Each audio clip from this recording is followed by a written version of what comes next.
Hello, welcome to all of you. इस lecture में हम एटॉमिक स्ट्रक्चर वाली यूनिट से कुछ महत्वपूर्ण टॉपिक्स के बारे में पढ़ेंगे। जैसा कि मैंने बताया है, एटॉमिक स्ट्रक्चर वाला पोर्शन सेकंड ग्रेड व फर्स्ट ग्रेड दोनों सिलेबस के लिए यूजफुल है। तो फर्स्ट ग्रेड व सेकंड ग्रेड की प्रिपरेशन करने वाले दोनों कैंडिडेट एटॉमिक स्ट्रक्चर वाला पूरा पोर्शन देख सकते हैं, क्योंकि ये दोनों में ही कॉमन है। इस वीडियो में हम परमाणु संख्या, द्रव्यमान संख्या, न्यूक्लियॉन्स, समस्थानिक, समभारिक, समन्यूट्रॉनिक्स और आइसोस्टर जैसे कुछ महत्वपूर्ण टॉपिक के बारे में पढ़ेंगे। ये वैसे तो देखा जाए तो बहुत इजी पोर्शन है, लेकिन हम पूरा सिलेबस कवर करेंगे, चाहे वो इजी पोर्शन हो या डिफिकल्ट, सारा का सारा सिलेबस हमें कवर करना है। सबसे पहले इसमें हम ले रहे हैं परमाणु संख्या।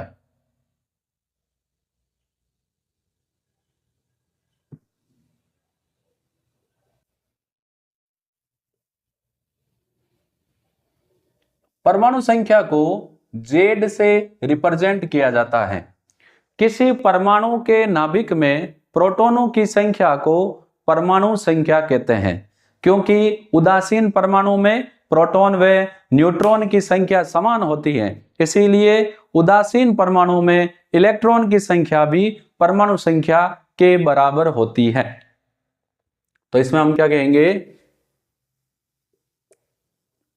किसी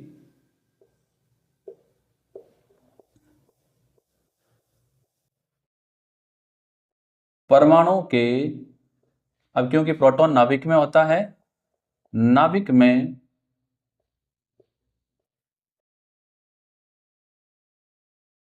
प्रोटॉन की संख्या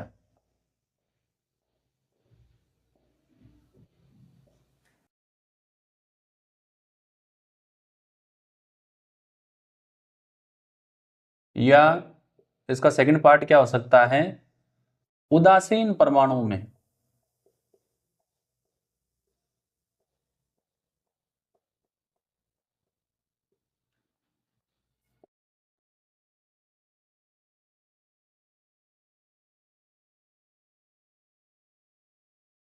इलेक्ट्रॉन की संख्या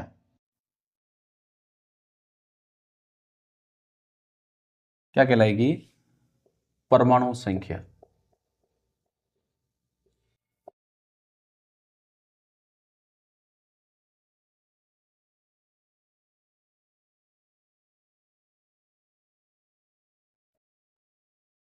जैसे यदि हम बात करें कि कार्बन, तो कार्बन की परमाणु संख्या 6 है, इसमें प्रोटॉन कितने हैं, 6 है। अगर कार्बन उदासीन है तो इलेक्ट्रॉन भी कितने होंगे, 6। सेकंड परमाणु संख्या के बाद हम ले रहे हैं द्रव्यमान संख्या।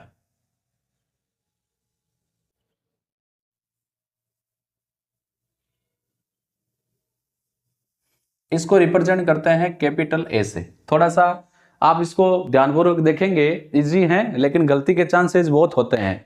कुछ छोटी छोटी बातें हैं जिनके बारे में कई लोगों को कंफ्यूजन होता है, बस वही दूर हो जाए, इस वीडियो का जो पर्पज है वो समाप्त हो जाएगा। कि अगर एक भी कैंडिडेट के लिए ये यूजफुल हो जाए, जो थोड़ा सा भी डाउट है, अगर इन टॉपिक से रिलेटेड डाउट क्लियर हो जाए, तो जो वीडियो बनाने का जो उद्देश्य है वो पूरा हो जाएगा।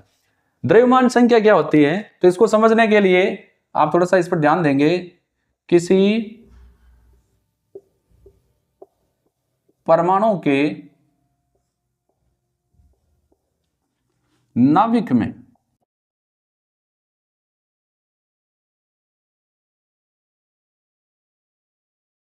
प्रोटॉन व न्यूट्रॉन की संख्या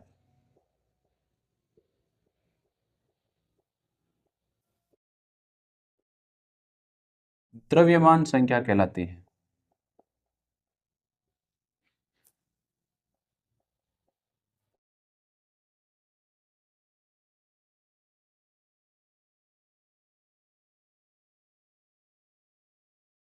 नाभिक में प्रोटॉन और न्यूट्रॉन दोनों होते हैं। यदि किसी परमाणु के नाभिक में प्रोटॉन और न्यूट्रॉन की संख्या को जोड़ लिया जाए तो हमें द्रव्यमान संख्या प्राप्त होगी।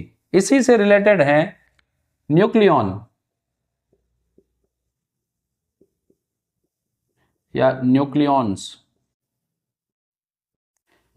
किसी परमाणु के नाभिक में प्रोटॉन व न्यूट्रॉन जो होते हैं उनको हम सम्मिलित रूप से न्यूक्लियॉन्स बोलते हैं। तो न्यूक्लियॉन्स क्या होता है?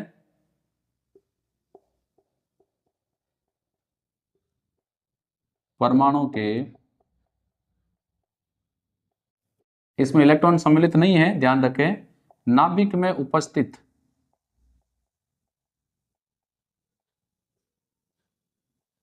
प्रोटॉन व न्यूट्रॉन को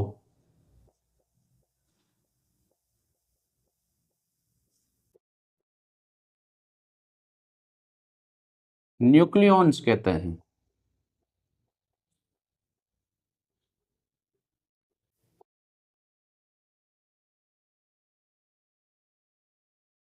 इसका मतलब ये हुआ कि किसी परमाणु के नाभिक में न्यूक्लियॉन की संख्या द्रव्यमान संख्या कहलाती है, इसमें कोई डाउट नहीं है। नेक्स्ट, ये बहुत ही इजी है लेकिन कंफ्यूजन के और गलती के चांसेस बहुत ज्यादा होते हैं, वो है परमाणु भार। किसी परमाणु के नाभिक में उपस्थित प्रोटॉन व न्यूट्रॉन का भार परमाणु भार या परमाणु द्रव्यमान कहलाता है। तो परमाणु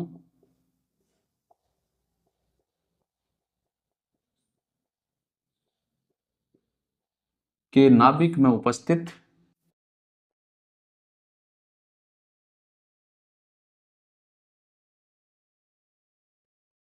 प्रोटॉन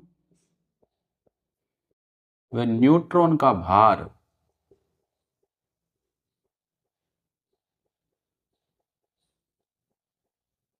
एटॉमिक मास, परमाणु भार, एटॉमिक मास परमाणु भार या परमाणु द्रव्यमान कहलाता है। अब यहां पर द्रव्यमान संख्या परमाणु भार में थोड़ा सा चेंजेस क्या है कि जो द्रव्यमान संख्या है ये प्रोटॉन और न्यूट्रॉन की संख्या है, ये सदैव पूर्णांक होगी, लेकिन जो परमाणु भार है, परमाणु द्रव्यमान है, ये प्रोटॉन व न्यूट्रॉन की संख्या का भार है। और हमें पता है कि प्रोटॉन और न्यूट्रॉन की संख्या का भार पूर्णांक में हो अनिवार्य नहीं है, क्योंकि इनका जो कुल भार है वो दशमलव में भी आ सकता है, क्योंकि हमने पढ़ा है कि प्रोटॉन का भार कितना होता है 1.67 टू 10⁻⁻27 किलो। तो ऐसे कई प्रोटॉनों को जोड़ेंगे तो हो सकता है पूर्णांक आ जाए, न्यूट्रॉन की भारों को जोड़ेंगे तो हो सकता है पूर्णांक आ जाए, लेकिन कंपलसरी नहीं है। तो ये आप जरूर नोट करके लिखें।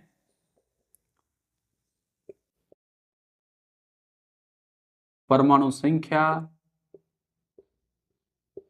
सदैव पूर्णांक होती है,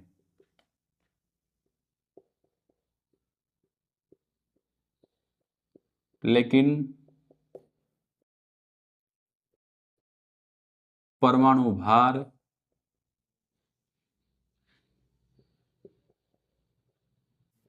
सदैव पूर्णांक नहीं होता है। ये यूं कर सकते हैं, पूर्णांक होना आवश्यक नहीं है। अब हमने परमाणु संख्या पढ़ ली, द्रव्यमान संख्या पढ़ ली, तो अब हम बात करेंगे तत्व को प्रदर्शित करना। तो एक जो तत्व है उसको हम प्रदर्शित कैसे करेंगे?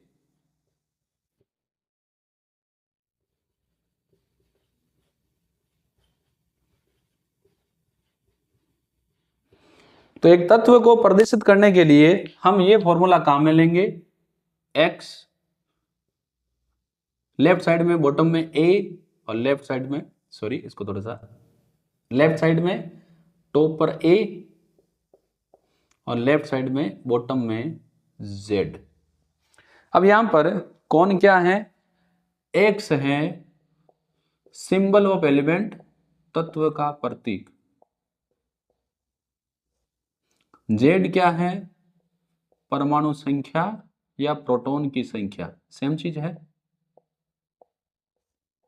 और a क्या है? द्रव्यमान संख्या,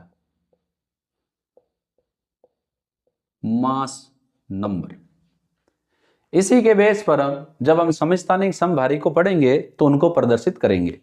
अब हम नेक्स्ट जो आज का टॉपिक है उसमें हम ले रहे हैं सबसे पहला समस्थानिक। नाम से ही काफी कुछ पता चल रहा है, आवर्त सारणी में इनका स्थान जो है वो समान है, आइसोटोप्स। ये एक ही तत्व के भिन्न भिन्न परमाणु होते हैं जिनके प्रोटॉनों की संख्या समान होती है लेकिन द्रव्यमान संख्या भिन्न होती है। क्योंकि एक ही तत्व के परमाणु हैं तो प्रोटॉनों की संख्या तो सेम ही होगी, लेकिन चेंज क्या होगा, द्रव्यमान संख्या। तो इसमें क्या होगा, एक ही तत्व के भिन्न भिन्न परमाणु, तत्व के परमाणु होते हैं, ये भी आपको पता होना चाहिए, जिनमें प्रोटॉन की संख्या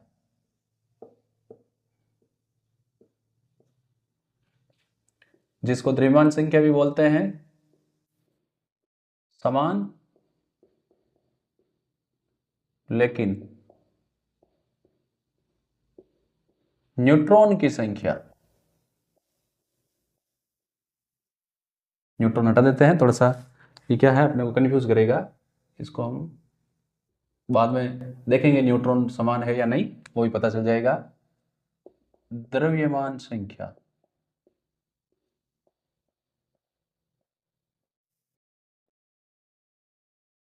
भिन्न हो, आइसोटोप्स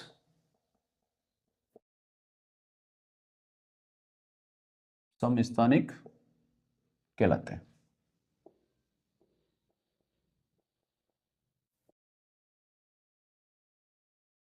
जैसे हाइड्रोजन के समस्थानिक की बात करते हैं,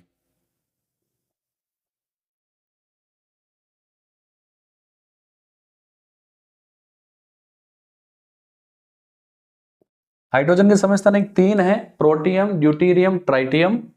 प्रोटियम को हम रिप्रेजेंट करते हैं 1H1, ड्यूटेरियम को 1H2, ट्राइटियम को 1H3। साथ में कार्बन के ले लेते हैं, कार्बन के समस्थानिक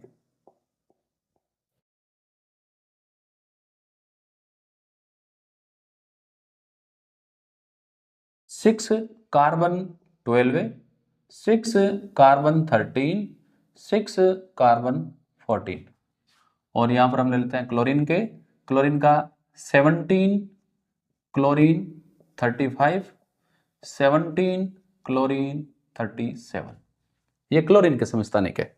अब देखो इसमें पहले हम ले लेते हैं प्रोटॉन की संख्या, या इसको हम जेड कर लेते हैं, परमाणु संख्या जेड, फिर द्रव्यमान संख्या, और फिर ले लेते हैं न्यूट्रॉन की संख्या। इसमें नंबर जो नीचे वाला है वो द्रव्यमान संख्या, प्रोटॉन की संख्या, इसमें भी एक, इसमें भी एक। द्रव्यमान संख्या ऊपर वाला 1, इसमें 2, इसमें 3। जो ऐसे रिप्रेजेंट किया है, लेफ्ट में जो बॉटम में है वो है जेड परमाणु संख्या, और ऊपर वाला है द्रव्यमान संख्या। न्यूट्रॉन की संख्या इसमें 0, इसमें 1 और इसमें 2। तो न्यूट्रॉन की संख्या भी इनमें अलग होती है। एक ऐसा परमाणु जिसमें न्यूट्रॉन की संख्या 0 होती है वो कौन है, प्रोटियम। ये भी आप ध्यान रखें। अब इसमें ZAN इनकी बात करते हैं। तो जेड तो इसका भी 6 है, इसका भी 6 है, इसका भी 6 है, और इसका 17, वो देख लेंगे बाद में। इसकी द्रव्यमान संख्या 12, इसकी 13, इसकी 14। तो द्रव्यमान संख्या अलग है। न्यूट्रॉन की संख्या 12 में से 6 गए 6, 7 और 8। न्यूट्रॉन की संख्या भी अलग है। इसके द्रव्यमान संख्या 35, इसकी 37। द्रव्यमान संख्या अलग, समस्थानिक है। न्यूट्रॉन की संख्या 17 का डबल 34, 18, और इसमें कितनी है 20। तो एक ही तत्व के भिन्न भिन्न परमाणु जिनमें प्रोटॉनों की संख्या समान लेकिन द्रव्यमान संख्या या न्यूट्रॉनों की संख्या भिन्न हो, उसको हम क्या बोलेंगे? समस्थानिक। अब अगला हम ले रहे हैं समभारिक, आइसोबार्स।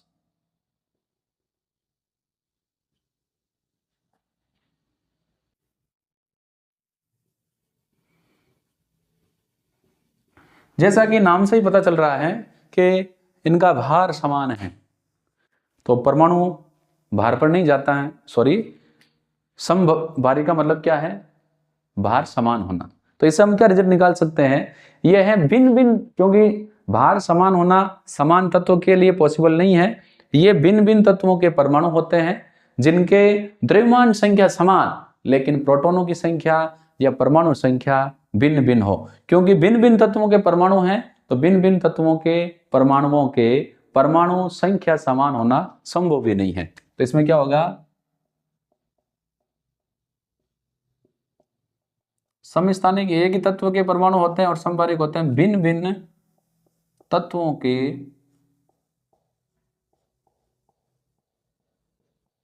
परमाणु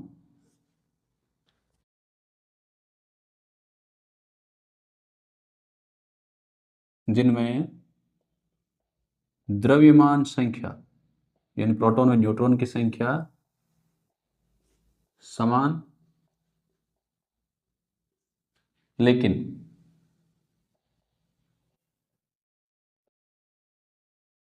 परमाणु संख्या, परमाणु या क्या कह सकते हैं? प्रोटॉन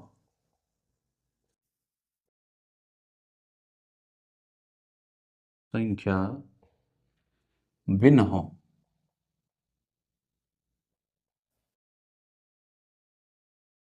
समभारी कहलाते हैं।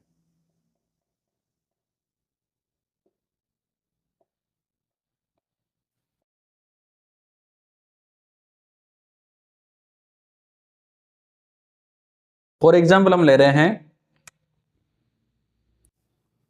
18 ऑर्गन 14, 19 पोटेशियम 14, 20 ऑर्गन 14, ऑर्गन नहीं होगा, कैल्शियम। इसके अलावा भी हैं 6 कार्बन या नाइट्रोजन कर लेते हैं, 7 नाइट्रोजन 14 और ऑक्सीजन या कार्बन कर लो, कार्बन सही रहेगा, 6 कार्बन 14। अब देखो यहां पर जो परमाणु संख्या है इसकी 18 है, इसकी 19 है, इसकी 20 है, लेकिन द्रव्यमान संख्या जो है इसकी भी 40 है, इसकी भी 40 है और इसकी भी कितनी है? 40। न्यूट्रॉन की संख्या देखो, द्रव्यमान संख्या होती है प्रोटॉन प्लस न्यूट्रॉन की संख्या, परमाणु संख्या होती है प्रोटॉन की संख्या। तो यदि हम द्रव्यमान संख्या में से प्रोटॉन की संख्या निकाल लेंगे तो हमें क्या प्राप्त हो जाएगी? न्यूट्रॉन की संख्या। तो न्यूट्रॉन इसमें कितने हैं? देखो 20 के डबल 40, यानी इसमें कितने हो गए? 18 है, 18 2 20, 20 40 22 हो गए, 22 में 8 जोड़ेंगे 30 10 40, इसमें कितना हो गए? 21 और इसमें कितना हो गए? 20। तो इसमें न्यूट्रॉनों की संख्या समान नहीं होती, ये भी भिन्न भिन्न होती है। तो देखो जो द्रव्यमान संख्या है वो समान है तो क्या है? समभारिक। इसमें प्रोटॉन की संख्या या परमाणु क्रमांक 7 है, इसका 6 है, द्रव्यमान संख्या इसकी 14 है और इसकी भी कितनी है? 14। तो दोनों की द्रव्यमान संख्या समान है, इसलिए ये क्या है? आपस में समस्थानिक, सॉरी समभारिक। अब एक महत्वपूर्ण ध्यान में रखने वाली चीज ये है कि समस्थानिक एक ही तत्व के परमाणु होते हैं, इसीलिए समस्थानिकों के रासायनिक गुण समान होते हैं लेकिन भौतिक गुण भिन्न भिन्न होते हैं। समभारिक में रासायनिक गुण भिन्न भिन्न होते हैं लेकिन भौतिक गुण समान होते हैं। थोड़ा सा इरेज करते हैं।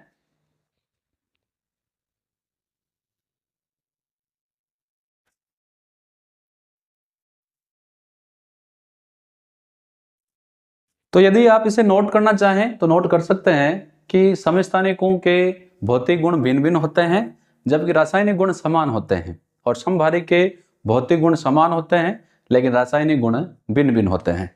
अब इसी में हम नेक्स्ट ले रहे हैं वो है सम न्यूट्रॉनिक।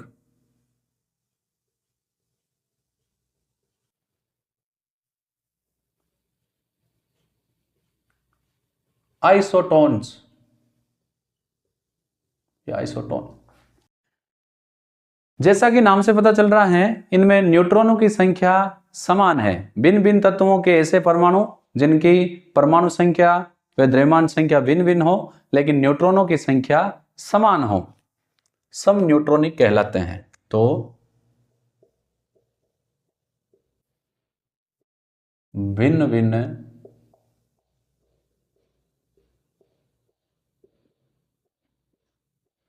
तत्वों के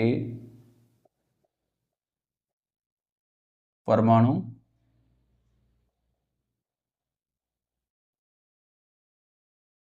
जिनमें न्यूट्रॉन की संख्या समान लेकिन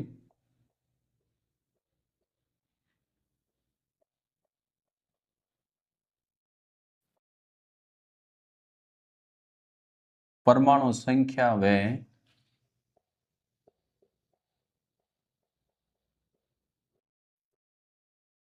द्रव्यमान संख्या भिन्न हो।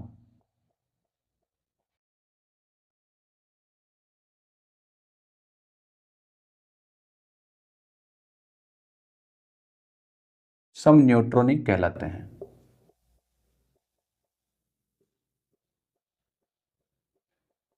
फॉर एग्जाम्पल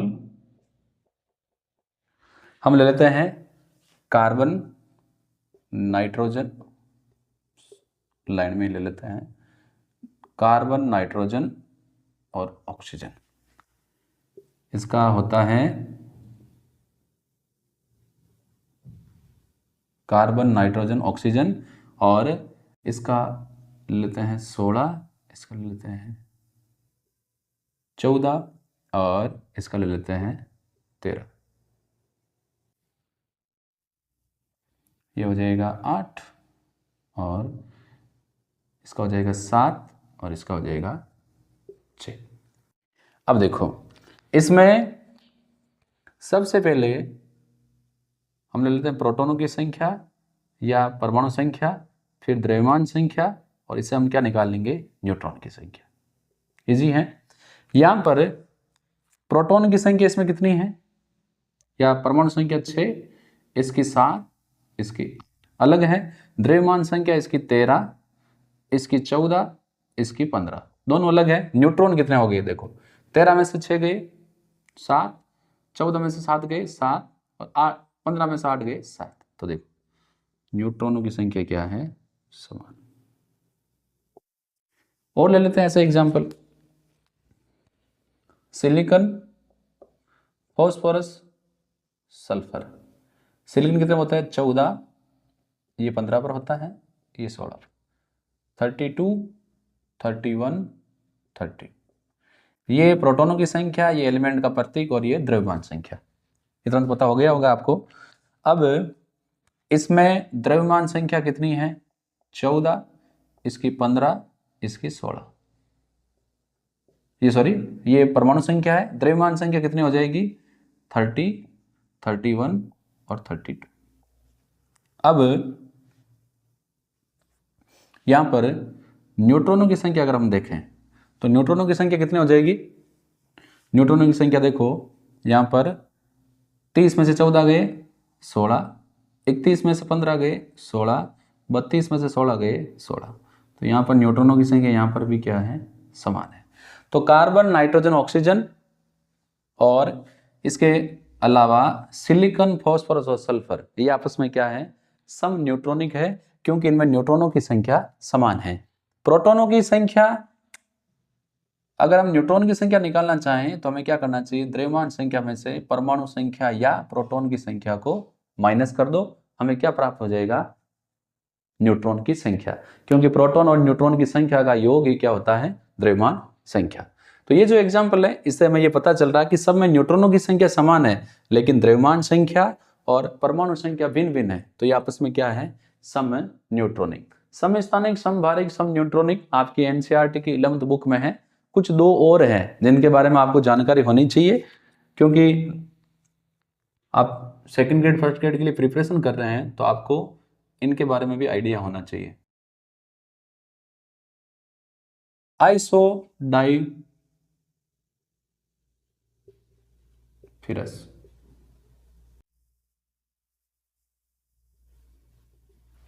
आइसोडाइफिरस वो होते हैं जिनमें इलेक्ट्रॉन और न्यूट्रॉन की संख्या का अंतर समान होता है। तो इनमें न्यूट्रॉन व इलेक्ट्रॉन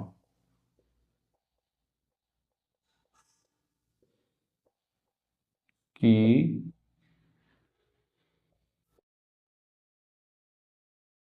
संख्या में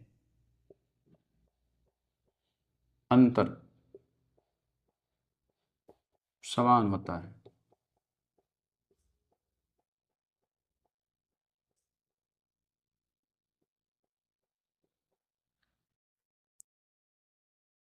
तो न्यूट्रॉन व इलेक्ट्रॉन की संख्या में अंतर समान होता है। और ये कैसे बनते हैं? ये हैं एल्फा कणों के उत्सर्जन से बनते हैं। जब कोई एल्फा कण का उत्सर्जन करता है तो उससे बनने वाले जो स्पीसीज हैं वो क्या कहलाती है आपस में? आइसोडाइफर्स। जैसे 19 यूरेनियम 235, जब ये अल्फा कण का उत्सर्जन करेगा तो इसे बनेगा थोरियम, जिसका परमाणु क्रमांक 90 है और द्रव्यमान संख्या 231 है। और ये अल्फा कण का उत्सर्जन करेगा 2He4। ये क्या है? अल्फा कण।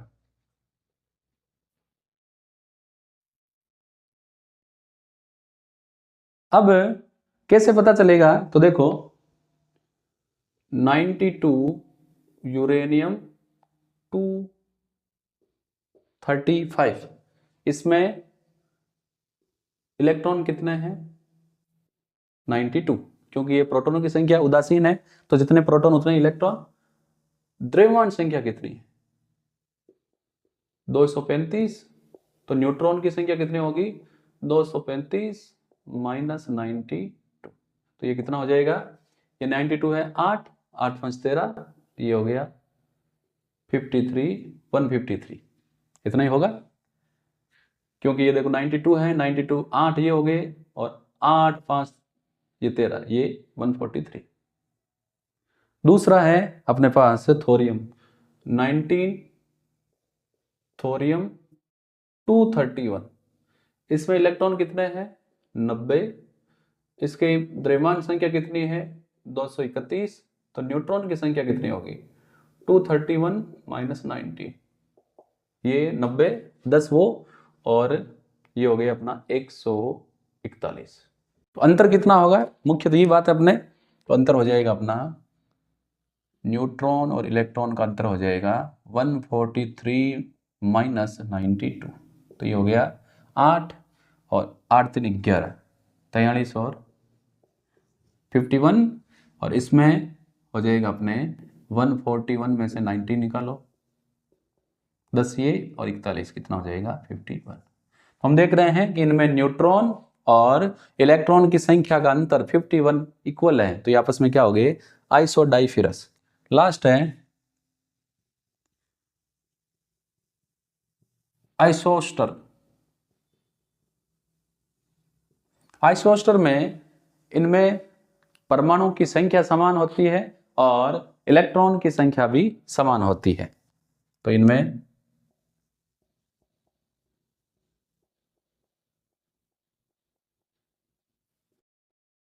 परमाणु की संख्या व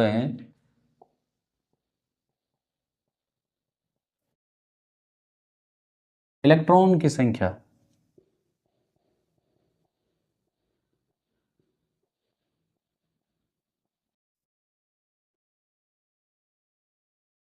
समान होती है। फॉर एग्जाम्पल CO और N2। CO में परमाणु कितने हैं? एक कार्बन एक ऑक्सीजन, 2 परमाणु हैं। इसमें परमाणु कितने हैं? 2 नाइट्रोजन है। इलेक्ट्रॉन की संख्या कितनी होगी? तो इलेक्ट्रॉन होंगे, कार्बन में कितने इलेक्ट्रॉन होते हैं? 6, ऑक्सीजन में कितने होते हैं? 8, टोटल 14। और इसमें इलेक्ट्रॉन कितने होंगे? 2 नाइट्रोजन है, एक नाइट्रोजन में 7, तो 7 + 7 14। तो दोनों में परमाणु भी 2 हैं, इलेक्ट्रॉन की संख्या समान है 14। तो ये आपस में क्या हो गए? CO और N2 आपस में आइसोस्टर है। तो इस प्रकार हम इन विभिन्न टॉपिक्स को यहाँ पर समझ सकते हैं।